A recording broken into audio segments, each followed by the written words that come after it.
O whaftai le atua o tātou mafuta e fo i nei tai au. O nei voi teimi te whalongo i le opua le atua. O le upu e mawhai ona taita ia oe i le ola. O le upu o le fsosoani sisili mo oe a oe ola i laulangi whaingatā. Tele no whalongo i nisi o tangata e tala noa whai mai maule o langa peana le aile oti. O tele tangata e fia ola ai le fia savavali i ubinga o le ola. Amen. Amen. E fia ola ai savavali ai le ala e oti ai. Ai whawhetai le atua wana liliueseina lo soifua ma lo bola. Wa ia whaatonu whaasino i tātou e ala ilana upu ai maise o le angang pa ia. Ina ia mawhai o na e la ngona le leilo na sifofonga. Ia maavea oe ma tangata e te ola ina le ola i le lalolangi le te iai. Amen. Matatanua ma si o matua na po o whaatu le si o tō lua o le asau me whai ai te ua tupu se mea. Whai mai le o le me tupu. Whaatu pe te ua wa avelo o le atua. Ia le tautala ngā whai mai ai pulia le atua. A wala no tala noa. O te iawa taulo o mafaufau le tuspa ia vai mai o le laasanga e tasi. Le vao le oti maoe. Mena ia e loa, amen, ia e loa ia sa uma lo wola. E te ala e tai au ia e loa, wawa ili lata te le oti ia oe. Nau na laa mai ia oti, amen, laasanga e tasi. Le vao oe ma le oti. Fatu le i siau pele. A te e wa tupu se mea o boti. Awane i whapolea oe. Awane e toi whalawilawe. Awane a vea o whan mai. Awa wa oti lava na mai le pule le atua. Te loa oe le atua e pule le oti. E whiu alifo mai e whaitong fiti a whinangalo le atua la oti oe oti. Whai mai le atua isaia alu e whai a eskia. Faisana mawaenga lona ainga e leto e ola le ati. Amen. O le manino i o tuspaia. E malamalama le le tuspaia. E malamalama la ila fionga le atua. O oe al tangata e le whaane nefu lau vaai. E le fetoi lau savali. Amen. Ranga nae e te savali le malamalama. E whai atu ia sekia. E tangi a sekia ma whaasanga le pato o tuli matatalo. Ia e manatu mai lau savali i o luma. Ma le faamaoni. Alfasili, a te ua sau se fe'au ia oe, whaisau mawaenga, o au mea la atau luma o le atua. Amen, E pau al mea e loa e te le faamaoni le atua, whai i le tangata le atua, whatu fe'au, whai le atua whaaftai ia. Leanga o lo wola e whai mai tau spaia e pei o le puau, e pei o le mutia, e pei o le alofi lima, amene. Vai lo alofi lima ma le lautele, o le lautele na lo wola.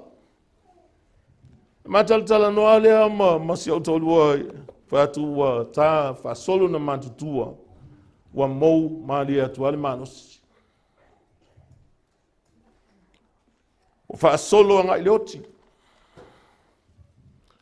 Au toi mana tua le upu foi le a Paulo ia kolnito fai mai o le mele a matou tele fa vai vai ai. A wai ui lawan tau au na uma le tangata i fafolea. Amen. Le tuuina nei te vai mai ai. Ai fou pea le totonu i le aso, ma le aso. Aleluia, faafetai le atua. Faafetai lo na alofa, o lana taita inga. O upu le atua e faamalosi ai oe. Langa le upu le atua e le pepelo. Me voi le fai mai ai tala l'apostolo Paulo mātou te le o faia le vala aua le atua ma le pepelo. Pe faafilongia le upu o le atua. Amen. O tele tangata e tu ma faaupaupu le upu i le upu o le atua. Amen. Le ai paua le upu moni o le upu o le atua. O le upu e sili na tāua i lo uolanga. A talia i lo uolanga o a mata loa ona e savali mea moni. Amen. Wa e ola i mea mautinoa. Wa e ola le masalosalo. Amen. Praise God. E ia o manatu foi faapei ai longa sa tatauna o manei taimi. A wai tele taimi. Te loa e se o tōlua. O te vina ia lo ulu. E o foi ia o mai fulu na te whaalonga mai lo leo. O au na matua i fulua. O whapea lea ai au la oti. Le ai o lai le a le atua le tangata. Amen. Amen. Ai me mai tatalo le silo matua o le tōlua le Faife'au sa moa. Fai mai whaai atu tinga aina tu aina whaai lolan talo le atua. Le atua. A whai wa silo fia wa umalo na ngā a vaturu.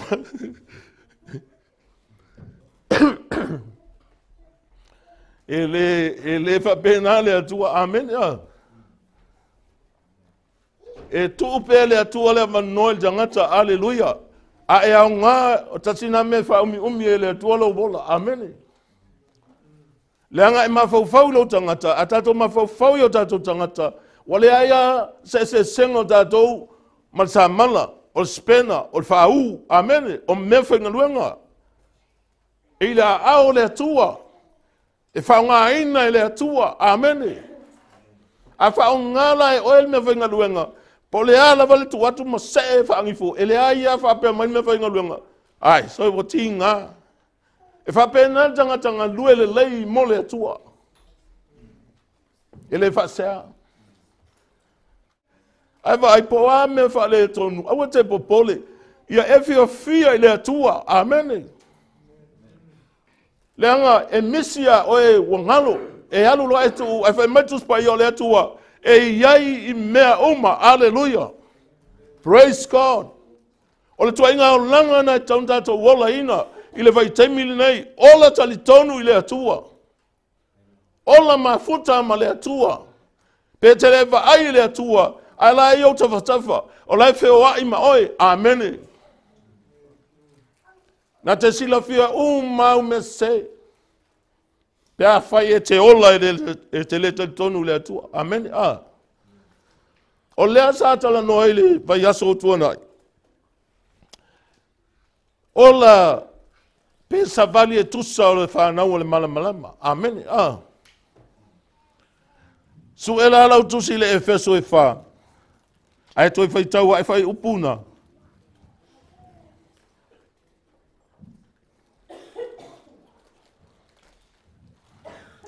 Mana ia su e lau tusi i le Efeso e fa. Faitau leo le fai upo se fulu fitu. Ia ai fa alu i lalo i le lufu fa. Nun minga la pe ana al fitu tatu fai upo Faitau. Hallelujah. Praise God.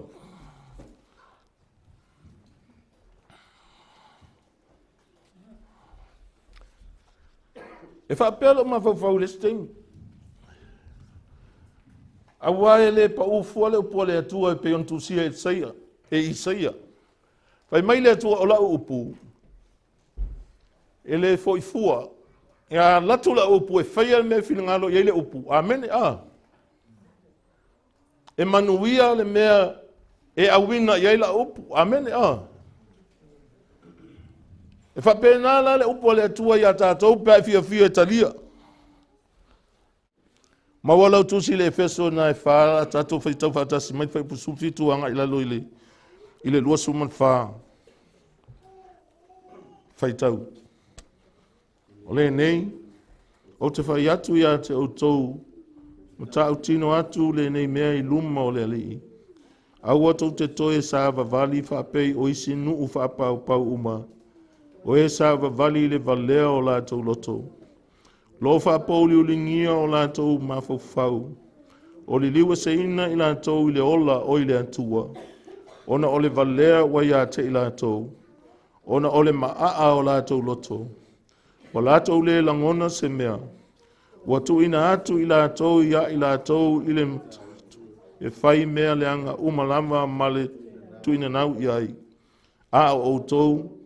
O le a oina outou faapei nā i ta upu o Keriso.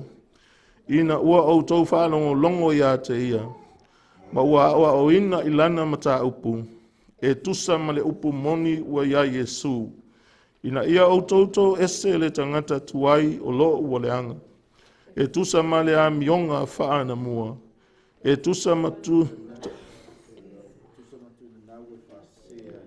A ia toe fuata ina mana o outou loto. Ma ia ofu outou le tangata fōu. Ua whaia e fōringa i le atua i le ami o tonu ma le ami o lelei. Whamaoni. Aleluia. O whapewhea mai lau savalinga i le atua. O le mea monia, o lau savalinga i le atua e te le whamoe moe se tangata. E le taita ia o e tangata, e taitai o e le upo le atua. Amen. Whawhetai o lo o tofu tātou matus pa ia. O le tele o tangata e o i lotu, no nofo i lotu. O la e u mawhasanga mai luma taringa. Ai tele a na misi a latou, le mea whina ngalo ai le atua. O te manatu o tātou o tangata, na awina mai le atua i le langi. O mafaufau le tatalo na oina Yesu i lau so. Lo mātou ta mai o le langi e pa ia lo suafa, ia o mai lo malo. Ia whaia lo finangalo i le lalo langi e pe ona whaia le langi. To e tau loa lo manatu ia Yesu, whai mai Yesu o te le isau le lalo langi e whai le mea o te loto iai. Aina o sau e whai le mea finangalo iai, le na uina mai au. O le vala uina i le atua o tātou wōlanga, e mawhai ona o whai atu o tātou ua mai mai le langi, wa au mai le atua i le lalo langi, ina ia au mai e tātou le langi i le lalo langi. Amen. O le tātou wola usta ai mawha alongo i le upo le atua, o le nāwa au mai ai tātou le langi, i le lalo langi le nei tātou te iai. I le Efeso e lua whai upu mua e o le tolu, o whai upu ia. Na tusi e Paulo e winga i o tātou o langa anga sala o langa tuai sa tātou wola ai. Wa tangata ia tau tala iai ia Paulo, le tusi ai, o tangata na savavali i le valea o latou loto. Amen. Ta lofa i tangata o lae whaalongo anai alu e le valea. Amen. Whai mai o lo whaatau asoina o latou mafaufau, o lo faapouliuligia o latou mafaufau. E le alii o le lalolangi nei. O satani. O le mea e sili o na leanga, e le mwhaina e sola, leanga i te lewa ayatu o saule alii o le lalolangi nei. Whai mai o latou na, o lo amatuanga lue ai le anganga, i tutonu o tangata whalonga ta. Amen. E ti ngana lewa uloala mafu anga mafu ai ona whaalongo. Pe whaalongo fia tausanga whaalongo. Ai le langona le upo le atua. Laenga lue ai le nganga o satani tutonu. Ona uwhaingo fia satani na whailana ngā duenga. Le anga ele tutonu. Amen. O le mea na whai e satani tangata le tutonu. La Efeso na e lua whai mua o tolu, o whai upuna na tusia i lalo e Paulo, e whatatau i o tātou wō langa tuai, sa tātou wōla ma tātou savavali ai. Mana tua, ina o whaola ina i tātou, o tātou maua leo langa fau mai le li o Yesu, o sui ai o tātou wō langa tuai. Amen. A whai mai lau Paulo, awa nei tōtou e savavali faapei o isi nuu faapaupau. E ui an tātou savavali mua ai, e whai maitus pa ia awan e tautoe savavali ai. E tele tangata e whiule a whionga le atua e whaatonu. E le langona, e le whalongo. E le ngā wai. Langa lai ai, e vai atu i lea mea whia i ai, tō sina i ai, whaatō sina i satani. Amen. Mana le langona i pea le upo le alofa. le upo le ola wa au mai le atua. E taita ina ilo tātou ola, ma moli ma wina hai tangata o le lalolangi, o oe o le tangata wa iai le atua i lo olanga. O le vai tau neu tātou ola, ua taile ai ase se senga, o le tangata whaola ina ma le tangata o le lalolangi. Wa tutusa lava. Ai whaasolonga o whainga lotu, wa tutusa. E o pese ia sa fia ia tātou taimi o whaola ina o tātou anganga ua usu e so se galesia. Ai whaftai le atua o laina sila fia ia. E leo se mele ai ai tātou. Ai whawhetai le atua i le whaatonu mai a te tātou. O le tuainga o langa i tātou on tātou o lai. O le o langa tuai sa tātou savavali mua ia na mua. E tusa ma le tua le nei lalolangi. E tusa ma le taitai o le au faipule i le vani monimo. O le anganga lea o loo matuanga lue nei. Ie whalonga tā. Aleluia. Te iloa la tangata matua FANAU. Wa fau o la tuolanga. E le tue whalonga tā. Amen. Wa tutusa le leo la lagona. Fia. I awala o faali mai le atua, wa o ese mai ai ma le mea sa polonga ai. Langa o ala sa tātou savavali mua ai. Sa tātou polonga ai. I tū le lalolangi. Sa tātou wola ai. O le whainga tālena. Leanga i leo se tangata lea e sau mga lua i totonu i o tātou loto. O le anganga, o le mea tele vaia. Ai te langona le tuuina o tuuina nau. A whai lai ai tupu tele tuuina nau malo manau se mea. Na i loa lea na iei lea nganga na una ia oe. Amen. Na e oso loa lea whai le mea na. Ai oso lea nganga o satani ia. Ata e mai a oe. Amen.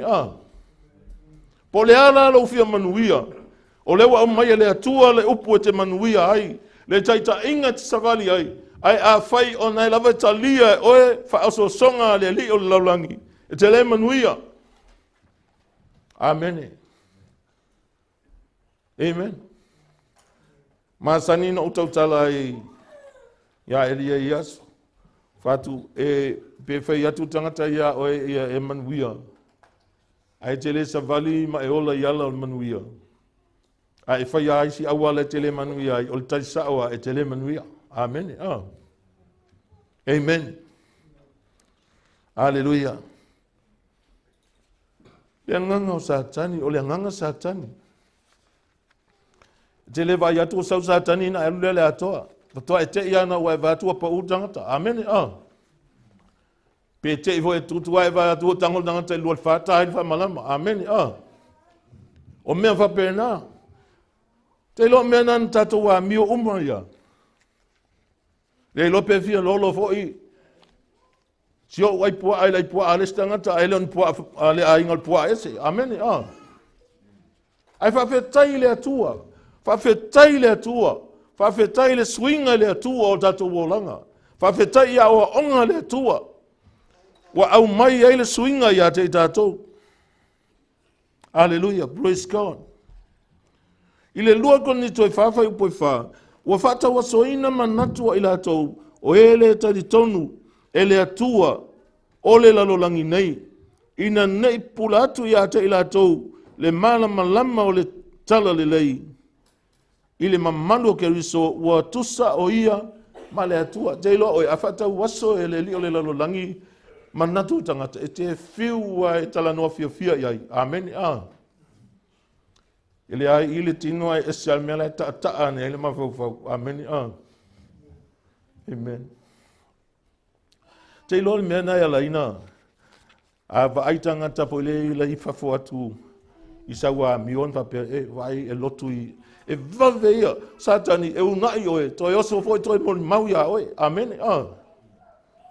So vai kama kikila le lotu o. Pei ele a soleana no o tala no ai matal no Malaysia ali e te o fai mai e lotu e auto le fine le ta o mai le ngol fine o vatu Fai mai, ole. E finge ngai le maua le nguku i kai mafaufau le mena. O fatua ai whawhianga mo e sole nguku le finge ai koulema. Fai mai a o upu le anga. Wai vai le mea. Amen, O satani e unga ia oe, koe ka ufoi oe satani. Ai ola e te whaalongo i le atua, ona pui le olo wola i le atua, ma lofa wha maoni le atua ia oe, ma whatau nuu oe le atua, i le mea nae te manao ai, e te wha moe i ai. O satani lai na te whatau asoina manatu, o i latou oe le talitonu. So se taimia te whalongo le pole atua te le talitonu, o le vave yanga upe le pe a satani ilo mafaufau. Amen. Danga te le talitonu. Ai le talitonu la, o te le ala whaina. O ta wasolo mafaufau wa ele ilo se mea. Ele mana satani e te iloa le mamandu, le pupulo le mamandu o le li o Yesu. E musu satani e te iloa e tusa Yesu ma le atua. Amen. E le manao e te iloa le me te oti e te whano ai. Ai manao e ta ofi mau oi le me e oti ai. Ma whaali mai ei le anga o lo wolanga. Ua whaali mai lai a te tātou i e ala mai a Paulo. E le toe manao mia i tātou le olanga tuai. E le toe manao mia i tātou. Sa unofua mo mafaufau atili mo mafaufau fa atu i whainga o tū maanga Samoa. Amen. O mea la le ia le ta watu spaia. O mea na savavali ai tātou ana mua. Au toi mafaufau fo i whianga tuai whai mai tala tu spaia whai mai Yesu. Whai mai whianga inga tuai. E suia le mata le mata. Amen. O mea na le toi o lai tātou. Wa oina tātou nta upo Yesu, a po mai le si ala fau, liliueseina si ala fau. Faamangalo le tangata pe aita mai, anga le lei tangata pe ino mai. A le tele o taimi, e o foi a tātou te mui foi tangata pe a whale tonu. Amen. Ia tātou ola le lei, mana tua le upo Yesu tātou te ola ai. Fai mai Yesu, ia e tango mua eu ese, le utu poto lai tono lo mata. Amen. A umalonga eu makwadu ese le utu poto. A kanglo le eu ese fasila au. Lai le mata o lo uso. Fai mai la fionga le atua afia ai le olo o ita ya o e tango e fafanga. Ba ai le fai ngol mata upo Yesu. Amen. Amen. E mafai fai e lofa jangata. Ai le ngata ina alo walofa. O le alofa fa le atua. E te alofa i tangata umalava. Amen. E te le fa ilonga tangata. A wai le fa ilonga tangata le atua. Le foi tala noa ia ia kopo le mena fa ilonga tangata. E esel mana ia. O le awa onga o le fa nau o le atua. Wa oina ia i loa i latou savalinga. Ia i loa i o latou olanga. O latou tangata o le FANAU o le MALAMALAMA. Wa oina, wa iai le poto. Wa faatumuina i le loto MALAMALAMA. Wa oina le mata upu o le lio keriso. Wa faali mai i tātou e Paulo. Awa tātou savavali i ala o le olanga tuai.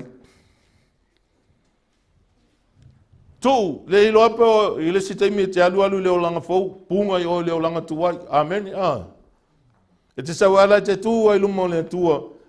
Ai e lo le ia le ngata le sila fanga le tua i le olanga tua ina wa to so ia. Amen. O tātou o tangata fou wa ia ta wa mi o tonu ina i tātou. O ta wa mi o tonu ina i tātou. I le alofa tu no le tua e ala i lo na alo o Yesu. I le Roma e tolu fai upolusu fa e o le luasu ma le ono. Fai mai wa ia ta wa mi o tonu ina fua i lona alofa tu noa i le tongi ola ya ke riso Yesu. Luasu ma le lima o le ua tuuina mai i luma e le atua. o le finangalo mali ai i le fatu atua i lona toto, ina ia faali tino ina mai lana miotonu, i le leta uia o angasala ua mawai, i le faapale pale o le atua, ina ia faali tino ina mai foi, lana miotonu i ona ponei, ina ia i loa ai, o ia o lea miotonu, ma ua taua miotonu ina e ia, le ua fatu atua ya Yesu, le ainga o le atua, ua taua miotonu ina i tātou. O lona winga, o le taua miotonu ina, ua fola ina whaalaua i tele, e le atua, e le eiso whasa, ua le eise sala. Amen. A fai se whamasinonga stangata solitu la fono. Ai te wai uifo le whamasinonga, wa mai whamasinonga a le whamasino, e le whaasala le tangata lea sa molia, i le solitu la fono. O le mena tau wa le eis whaasala. Wa tau wa miotonuina. Ai a fai e whaasila aloa ia, whaalau tele le whamasino, wa le eis whaasala, o molianga umal tangata lea, o le atoe ave ese mai le whaila. Amen. E toe ave ese mai le whaila, sa wha mau ina ilana solitu la fono. Wa mama, whape nā tātou. Wa tawa mi o tonu ina i tātou, lona winga o folfola ina whaalawa i tele, e le tausala ina oe, e le tausala ina au. O le whaolitanga. E whaasino i le whaasalotoina o tangata e le Alii o Yesu mai ala tō onsala. Mea nai tau o le whaolitanga. I le taimi o le whengenga tuai, a whai e Yesu tangata e whaisana i tā lafu, a le mawhai ona tutongi, o le unga o tangata na e una whaatau ina atu, e whai mapolonga, e tō tongi ai lana i tā lafu. Sei vana ngā o iai se tangata moni o lona a inga e alofa iai a te ia. Saule o tangata na to tongi le i tā lafu o tangata lea. Ina ia le to e whai iai mapolonga. O le whaasalanga o le angasala, ma le pule o le angasala iai tātou. Na matua o fōfongia, le whaatua ila loina, ma le wha umatia e keriso Yesu i lunga le sātauru. O lo tātou whaatuatua e ala ia keriso Yesu, o tātou tutu wai nei luma o le atua, ua taua miotonu ina, ma ua le aise whaasala. A e loan mea lea, e te sau e tapu wa i fia i le atua i aso oma. E te tui luma o le atua o le tangata miotonu. Amene. O le tangata u whaamangaloina le atua, lau angasala. O keris, o ia na tutongi ina le tau o lo tātou sa o lo tonga. Ma o le tutongi sa tutongi ina Yesu mo oe mao o lona lava ola. O lona ola. Sa o nofo mo mafaufau le ti ofe tala Yesu se ale o ngata na te mawalalangi uma e mau le ola. Le a fo mea matua tangata e tongi ola ilo na ola. Te ilo ne mea te avantua e tongi ola ilo ola. E te adua i ave ya Yesu olo ola. Olo ola. Langa o ia le mafuaanga na e ola ai. Ele ngata na e ola mai le lalulangi a o ia na tutongia le tau. Ola wangsala. Na tongia le tau ina nei e nofo polonga. Amen. Hallelujah. Praise God. O sa tātou a mio ea e tonu. Po so tātou winga le lei. Wa lofa mai ai le atua ia te tātou. O le tali le ai. E le ulangia le atua. Awe te ta alo i le alofa o le atua. Fai mai le Efeso e lua fai poe wha e o le fitu. A o le atua. E le aista tō mena whaia i le atua. Ai fai mai a o le atua. Wai ai le faulai o le alofa. Ona o lona lama alofa tele. Na ia alofa mai ai ia te i tātou. Fai upo e lima a o oti lava i tātou ia mio leanga. Ua na whaaola mai ia te i tātou whaatasi ma keriso. O le alofa tu noa, ua whaaola i nai i tātou. Ua na toi whaatutu whaatasi mai foi. Ma whaano nofo whaatasi i tātou, ma keriso Yesu i mea o i le langi. O tātou loa, e le lata stangata leanga i le atua. Ai ai le alofa o le atua, ma le mea ua whai e le atua. E ala ia Yesu. E le ngata ina to tongi lo tātou tau. Ai o Yesu wala iam toi whaatutu whaatasi mai e le atua i tātou ma keriso. Aleluia. Ma tātou no nofo whaatasi ai ma keriso i mea o i le langi. Le au soe. O lo tātou to nofo whaatasi ma Yesu i teimi nei. Aleluia. E te whea alua ai lalo nei. A o lo mafaufau lai le langi. O lai tau atu ia Yesu o le na faamaloina. Lau a mio leanga. E te le mea ua whaia le atua mo oe. Mo wao mai tātou uma. E leo se mea i titi. Na whaia le atua mo tātou. Ia oa oi nai le mafaufau o le tangata. Ma e langona i whaia e oe ia. O le alau mea i whai le atua. Amene. O le alau tali atua i le alofa mai o le atua ia oe. Le ai e leo se loto na whaia. Se ngā luenga le leilo o langa. Leanga, tātou lo lotu mai ia o tātou laiti. Amen. Wa fiu foi le lotu ia tau te o le lotu, tau te pese lotu, tātou te nonofo, ai tau te le langona se mea. E la unga i foi o tuspa ia, faitau ai tuspa ia. Ai le langona lama tātou se mea. Leanga foi sa whalawe lave le li o le lalolangi ia te tātou. Aleluia. Ele ave se i tātou ele atua ma le lalolangi. Pe whaia i tātou ni polonga. Ele ma whai ona te ese i o tātou loto la ngona whano no le ang sala. E mana tua pea o tātou o tangata anga sala. Ai whaafetai ua whaao la ina o tātou wanganga. Ai ole ese esenga lea. Ai le i ave i tātou ma kerisiano. Sa oti i tātou i le ang sala. Sa tātou woti lang sala. Ma whaia i tātou ma polonga a leang sala. I o tātou lava winga tuai. Ma mionga tuai. Ma tātou whainga tuai na tātou wola ai. Ina ua whaola ina o tātou wanganga. Tango lola e a whiwhi a tole o langa tuai. Tongi loa i la pisi. Amene. A wawhai mai paulo. O mea umasa o ngā i a te au. Wale toi o ngā. Ona o sisili eso le poto i la keriso Yesu lo o Alii. Ona o ia o manatu ai. O ta ota mea uma. Amene.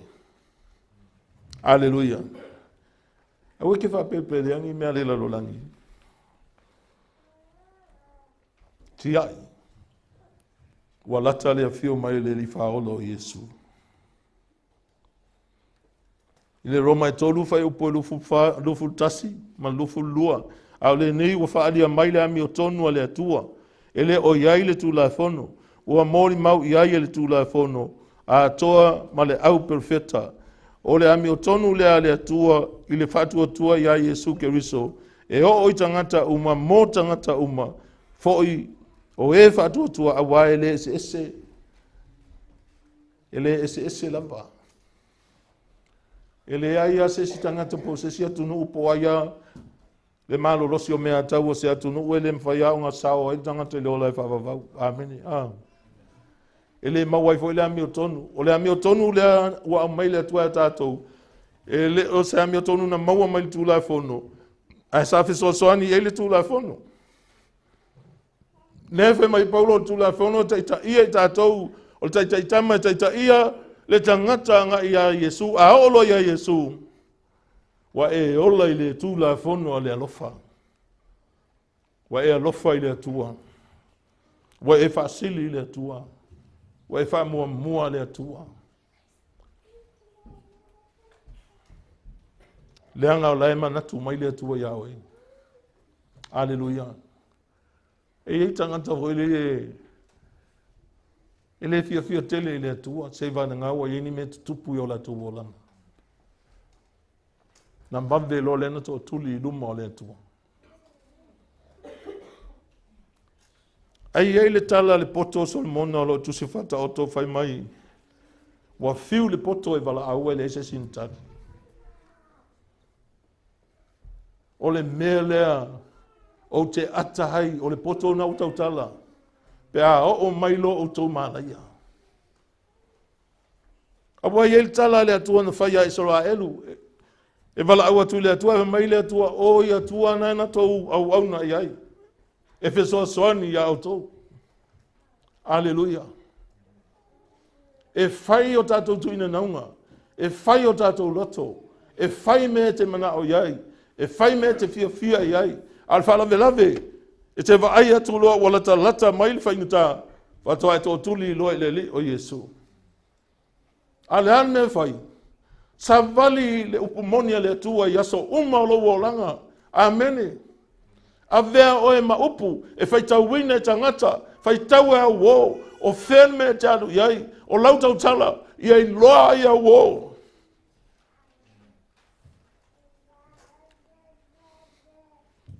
O oe o le upu o le atua. Aleluia. Mua ia ane tolu, fai upu mua, fai mai faauta i le sili. O le alofa ua foa ina mai e le atua, e le tamai ai tātou. Ina ua ta ua i tātou o le whanau a le atua. O le whanau, o le mea lea, e leilo ai tātou e le lalolangi. A wana leiloa o ia. O ai tātou. O le awa ta manino mai e Ioane. Ngai ta umai fai upu mua. O tātou. I le taimin nei, tātou o le whanau o le atua. E le seilonga i te oti, na e alu le langi whatoa tau oe o le whanau o le atua. Le ai o oe o le whanau o le atua i la lenei, e whina ngalo le atua e SAVALI, e TUSA ma o onga le atua, e TUSA ma le matāitu o le li o Yesu, amene. O tātou le whanau o le atua, vai le te leo le suafa, na te whiawea ia, na te tau avea. E leo se suafa mamadu la lenei. O le suafa e sili suafa uma. Aleluia.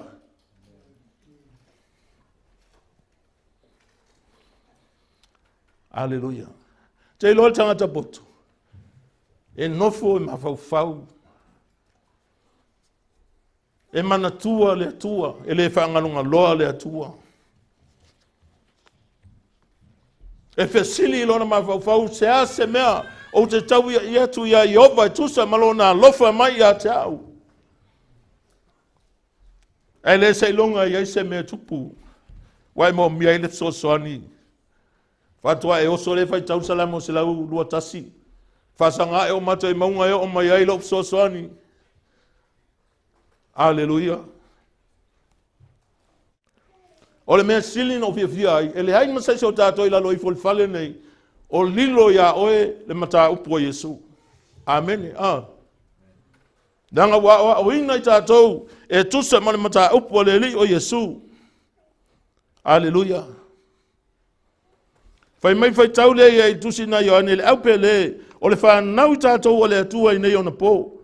Pa ele o fai mai o le whanau o tātou o le atua pe a o i asoia. Amen. Whanau o le atua i nei ona po. Ai lei faali mai nei le winga o tātou amuli a ua tātou i loa pe a faali mai o ia ona fo linga i lea o i tātou. Aleluia. Ia te ia. Aleluia. Whawhian fo linga o lo savali mea ia na ola Yesu. Amen. A fio mai Yesu fato ai loa i nana i te fo linga ia Yesu. O le reflect atu i lo wolanga. Mea ia na whai e Yesu. Mea ia na wa o mai e Yesu. Hallelujah. Praise God. Te mana o ia tātou loa. O lea ua ola whaatasi tātou ma Keriso i le taimi nei. Whai mai le katia e lua whai upo e lua sifulu. O le ola lea tātou te ola ai. Amen. O le ola le whātua tua. Whai mai a tala paulo. E leo to e ola o Keriso o le tonu ia tea. O le ola whai o te ola i nei le atua. I le ola nei. O te ola i lava le whātua tua i le atua. Ia Keriso Yesu o lena lofa mai a te au. Ma fua ina mai o ia e ia. Vai. Ele una ia mai le atua lona tali. Amen. Ele va pe tatou va ai atua o nai mai a lai tau tu lei mai a lai te te a vai a tu lei faamalosi. Le ai na fua ina mai o ia e fai masui. Amen. Oi tatou. Ela. Te loa. Tau fi umani manao. Tuuina nau o ia oe. Tu ulo wola i le tua. Ave umalo wola te ola mo le alii. Feta la Yesu wa unei le ala ma le upumoni ma le ola. I le sa watu lava se tasi i le tamā. Pe a le ui mai ia te au. Le Ioane su Faife'au ono. O le mau masani. Masani ai. Tātou i whaalongo.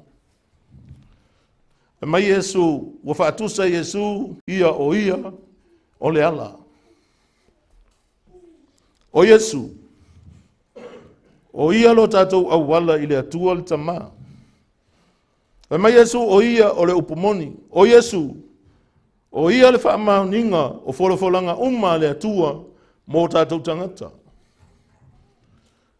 Muli vai mai o ia o le ola.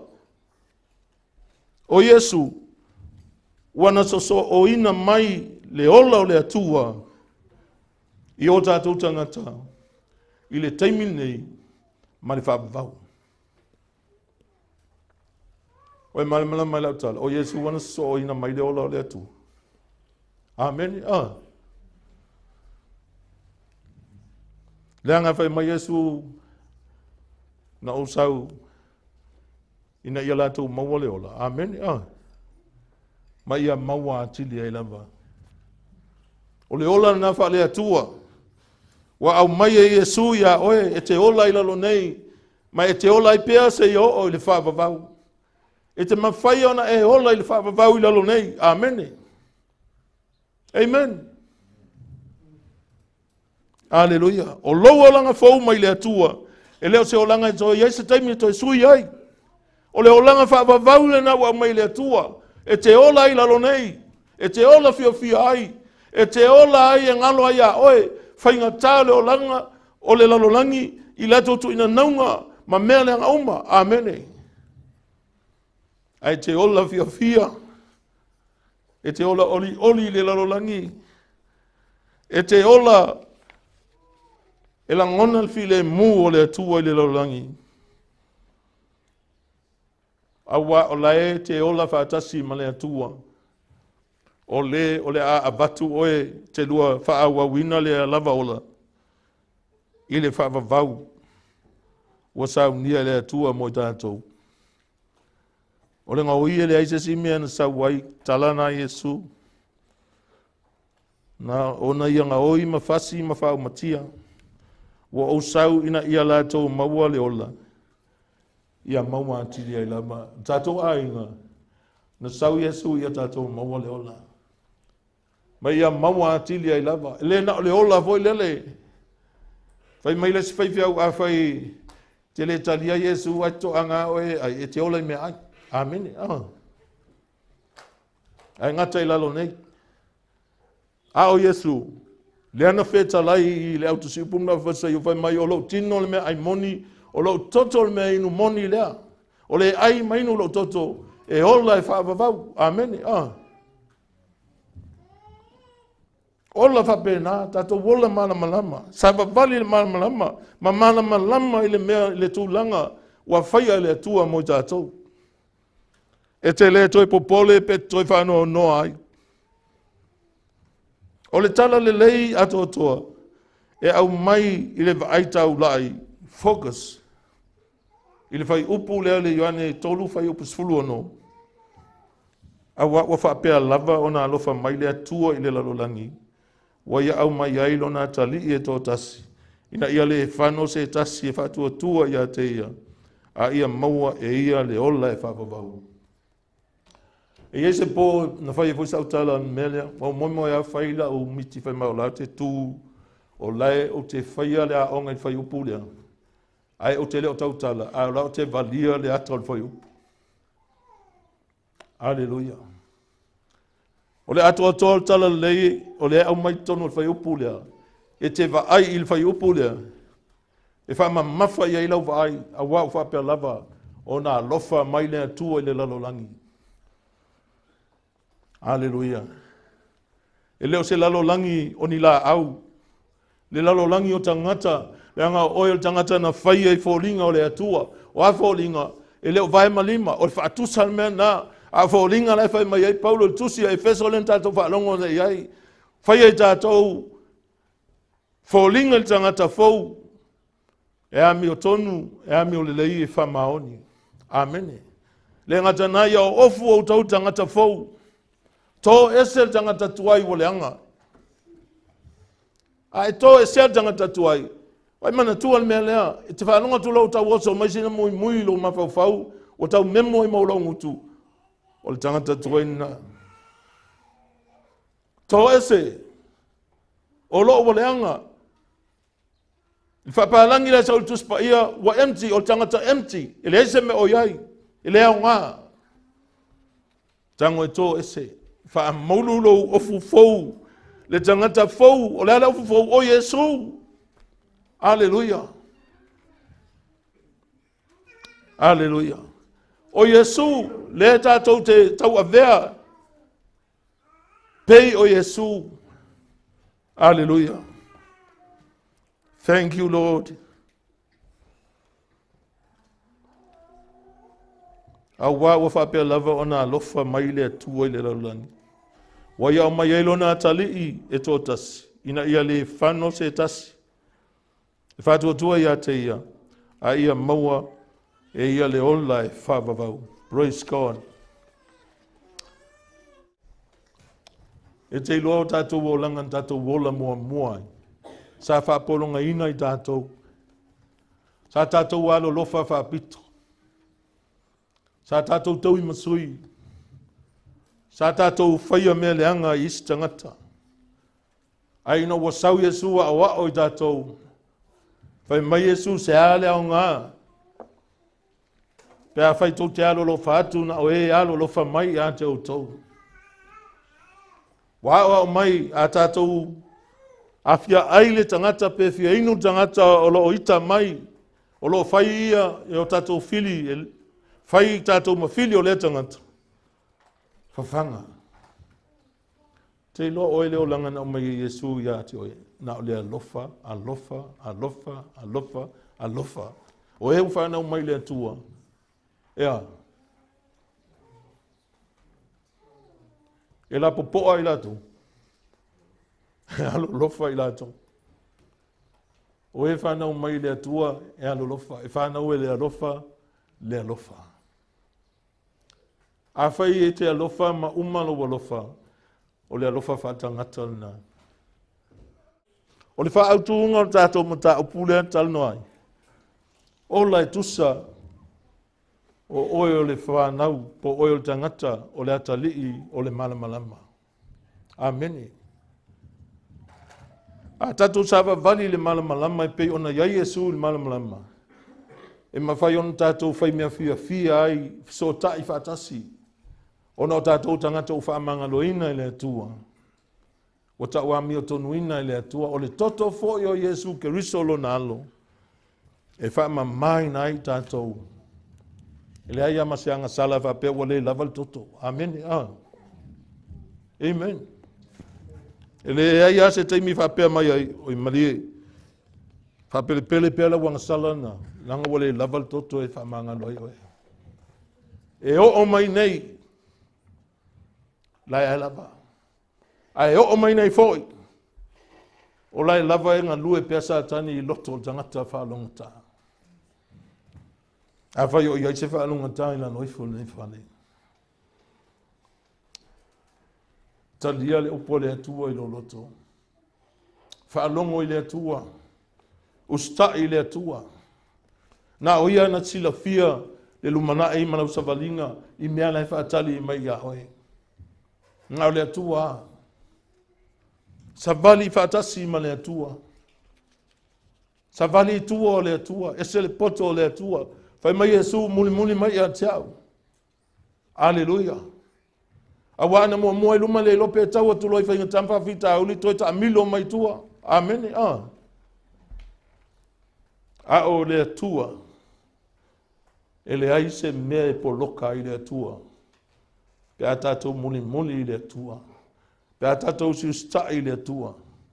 Pe a tatou whaia le mea fina ngalo i le atua. Yesu sa la unga fo i peo tantou. O yo le upu. Ai le ngata la unga i sa savali i le upu. Ai na umana la unga whai mai leo lantana. Ai se whaalongo ia upu nei ma whaia e ia. On tangata poto. Whaatusa le tangata poto wa whaulo na whale i lunga le papa. Awa a tō maiti munga ma sauta whenga ma pesi mai le whale na i lunga le papa. E le pau. E tū maumwa. O lo manu ma lo losi. Le i le upo le atua. I le na alfa longo. Ai hola i le upo le atua. Tau mawhai e whaatu langa le lei i lo wolanga. Aleluia. Wa mai le atua le alofa e ala ya Yesu. Ina ia tātou loa le alofa le atua. E le mawhai ona to i lano e se mea. O le alofa na i le suia. E le whapeani a le atua wa fiu vo i alofa. Le ai. E alofa mai pea le atua i a te tātou. A o le atua. Ai awane i maua le taimi o le atua. E ala lo le whaalongo. Ma lo le ustai. E savali ai. Ona e loa leo le lei o le atua. Ona e loa lea le faamaoni o le alofa o le atua. Pea e ola i le upu o le atua. Ola ai. Ia vea ilo o langa si o langa Efeso soani i lesi o uso a tangata. Faamalosi i lesi o uso au auna i lele. Ai au ai a te tātou o tangata o le atua. On tātou savavali. I le malamalama i pe ona iai i le atua. Le li o Yesu i le malamalama. Ona faamangalo ina i tātou. Ina ia mawhai on tātou faamangalo ai. Faapale ai. Alofa le tasi le tasi. Ai asili on tātou alofa i le atua. Hallelujah. Praise God. Whamania le atua lo loto.